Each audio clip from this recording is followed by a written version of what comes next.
ছেলেদের হাসি দেখে কখনো বিচার করো না, কারণ ওই হাসির পেছনে লুকিয়ে থাকে হাজারটা না বলা কষ্ট। রাত প্রায় 2টো, সবাই ঘুমিয়ে পড়েছে, কিন্তু অর্ক এখনও জেগে। ফোনটা হাতে নিয়ে সে পুরনো চ্যাটগুলো স্ক্রল করছে। যে মানুষটার সাথে একদিন সারা রাত কথা হতো, আজ সে আর নেই। সব শেষ, তবুও সে কাউকে কিচ্ছু বলে না। দিনের বেলা অর্ক সবার সঙ্গে হাসে, বন্ধুদের সাথে মজা করে, পরিবারকে হাসায়।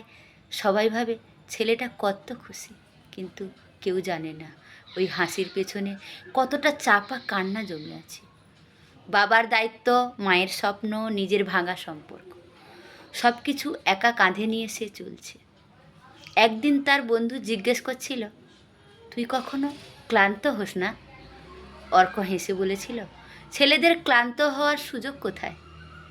সেদিন রাতে অর্ক আয়নার সামনে দাঁড়িয়ে নিজেকেই বলল, তুই হারবি না। তোর জন্য কেউ না থাকলেও তুই নিজের জন্য থাকবি। চোখে জল ছিল, কিন্তু মুখে একটা হাসি, কারণ সে জানে ছেলেরা কাঁদলেও তাদের লড়াই থামে না।